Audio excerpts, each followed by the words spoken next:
Imagine you're standing in a velvet rope queue that snakes for hours. The Tower of London. Your neck aches, your feet throb, but you don't care, because in 10 minutes you'll stand inches from the imperial state crown, diamonds the size of quail eggs, rubies that once bled on battlefields, gold hammered by hands dead for 4 centuries. You'll gasp, you'll take a selfie, you'll leave knowing you've touched the heartbeat of a nation. Now, erase that image. Replace the glass case with a locked cedar box inside, a locked lacquer box inside, a locked silk pouch, sealed for 1,400 years. Replace the selfie with a rule. No human eye, not even the emperor's, has seen these objects since the 12th century. Replace the gasp with a whisper that echoes through Shinto shrines. They exist, but you will never see them. Welcome, brave wanderer, to the greatest vanishing act in royal history. Tonight, for the next 50 minutes, we're not just telling you about Japan's Imperial Regalia. We're going to live inside the myth. We'll crawl into caves with sun goddesses. We'll get drunk with 8-headed serpents. We'll watch samurai forge fake jewels to steal thrones. And we'll ask the question that keeps emperors awake at night. If no one has seen the crown jewels for 1,000 years, how do we know they're real? If you love mysteries that outlive empires, hit subscribe and ring that bell. We're about to open a door that Japan slammed shut in the year 1185 and never reopened. Let's start where every other royal story ends. The display case. In London, the crown jewels sit under bulletproof glass, bathed in spotlights, guarded by beefeaters who look like they stepped out of a Shakespeare play. In Vienna, the Habsburg crown glitters in the Schatzkammer, so bright it hurts to look directly at it. In Moscow, the Monomac cap squats like a golden toad, daring you to question its 500-year-old diamonds. Now, picture Tokyo. You've climbed the gravel paths of the Imperial Palace. Cherry blossoms drift like pink snow. You ask your guide, "Where are the crown jewels?" She smiles the way a priest smiles when you ask to see God's face. "They are here," she says, gesturing vaguely toward a cedar grove. "But you cannot see them." "Wait, what?" You sputter. "Not even a replica?" She shakes her head. "The replicas are also secret. This is not a drill. Japan is the only nation on Earth that has preserved its regalia of sovereignty for over a millennium and refuses to show it to anyone. Not to tourists, not to scholars, not even to the emperor himself on the day he's crowned. Let me repeat that, because your brain just blue-screened. The Emperor of Japan has never seen his own crown jewels. The last guy who did, a 12th century warlord named Minamoto no Yoritomo, and even he only saw the box. So what's inside the box? 3 things. Just 3. But these 3 objects have outlasted earthquakes, typhoons, samurai rebellions, World War II firebombings, and the atomic bomb. They are the mirror, said to reflect the soul of Japan; the sword, forged from the tail of an 8-headed dragon; the jewel, a single bead that once lured a goddess from a cave and saved the world from darkness. Together, they are called the Sanshu no Jingi, the 3 sacred treasures, and for 1,400 years, they have been the ultimate mic drop of legitimacy. Possess them equal, you're the real emperor. Lose them equal, game over. But here's the twist that turns this from history into cosmic horror. No one alive knows what they look like. The mirror might be cracked. The sword might be rust. The jewel might be glass. Or They might be exactly as the myths describe. We don't know. And that, my friends, is the hook that will keep you here for the next 47 minutes. Let's rewind 2,700 years. Before Tokyo, before samurai, before even the concept of Japan. We're in the age of the gods, the Kami no Yo. The world is raw, mountains smoke, rivers bleed red with iron, and in the heavens, the sun goddess Amaterasu rules supreme. But Amaterasu has a brother. His name is Susanoo, the storm god. Think Loki with a sake addiction and a temper that could level forests. One day, Susanoo gets bored. So he does what any chaotic deity would do. He skins a heavenly pony, throws the flayed carcass through Amaterasu's weaving hall, and watches his sister scream as blood splatters her sacred loom. Amaterasu, traumatized, does the ultimate introvert move. She storms off and locks herself in a cave. Instantly, the world goes dark, crops wither, demons party, the other gods panic. They need their CEO back, so they hatch a plan. Step 1. Hang a jasper jewel from a sakaki tree outside the cave. Step 2. Forge a bronze mirror so perfect it could double as a black hole. Step 3. Hire Aim no Uzume, the goddess of dawn and questionable dance moves. Uzume steps up.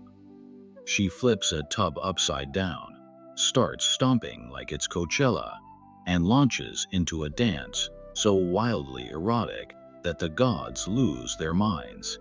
Laughter shakes the heavens. Inside the cave, Amaterasu's FOMO kicks in. Who's having more fun than me? She mutters. She cracks the door. Just a peep. The first thing she sees, the jewel, glinting like a green star. The second thing, her own reflection in the mirror. She startles. Who's that gorgeous rival? The gods yank her out before she realizes it's herself. Light floods the world. The jewel and mirror become the first two sacred treasures. But the third? That's Susanoo's redemption arc. Exiled for his pony prank, Susanoo wanders to Izumo. There he meets an 8-headed serpent the size of 8 mountains. Its eyes glow like blood moons. Its breath smells like death and cheap ramen. Susanoo, ever the strategist, gets the serpent hammered on 8 vats of sake. When it passes out, he whips out his sword, clang, and starts chopping. 7 heads roll. On the 8th tail, his blade pings off something hard. He digs. Inside the tail, a sword so perfect it hums. Clouds swirl around the blade. He names it Aim no Murakumo no Tsurugi, Sword of the Gathering Clouds of Heaven. Susanoo, in a rare moment of not being a jerk, gifts it to Amaterasu as an apology. She tucks it beside the mirror and jewel. Fast forward a generation. Amaterasu's grandson, Neniji, is sent to rule the earth. She hands him the trio. Take these. They are the proof you're my blood. Lose them, and the mandate of heaven is gone. Neniji's great-grandson, Emperor Jimmu, Japan's legendary first emperor, 660 BC. The treasures pass from hand to hand, until one day, a prince needs them to survive a war. Enter Prince Yamato Takeru, son of Emperor Keiko, 12th in the mythical line. He's Japan's Achilles, beautiful, deadly, and doomed. His dad sends him to conquer the wild east. Before leaving, Yamato visits the Grand Shrine of Eyes, where his aunt is High Priestess. She hands him a silk-wrapped bundle. Take this, she says. It's the Cloud Cluster Sword. It's only for emergencies. Yamato shrugs. I've got a perfectly good katana. Famous last words. In Sagami province, rebels ambush him in a grass field. They set the grass on fire. Flames roar. Smoke blinds. Yamato's men scream. He remembers the bundle, unwraps it. The sword sings as it leaves the scabbard. With one swing, it parts the flames like Moses parting the Red Sea. With a backswing, it mows the grass flat, creating a firebreak. Yamato escapes. The sword earns a new name, Kusanagi no Tsurugi, grass-cutting sword. It's the same blade from the dragon's tail, and it just saved the Imperial line. But here's the thing. From this moment on, the sword is cursed with fame. Every warlord wants it. Every pretender claims it. And that's when the replicas begin. Fast forward to the 12th century. Japan is a chessboard of blood. The Genpei War rages. Two boys claim the throne. Emperor Go-Toba age 6, backed by the Taira clan. Emperor Ontoku age 3, backed by the Minamoto clan. Both sides know the rule. He who holds the 3 treasures wins. But the treasures are locked in shrines. So what do? You make fakes.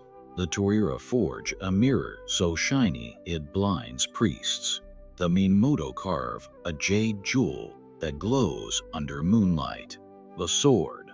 They commission a bladesmith to copy Kusanagi down to the cloud patterns.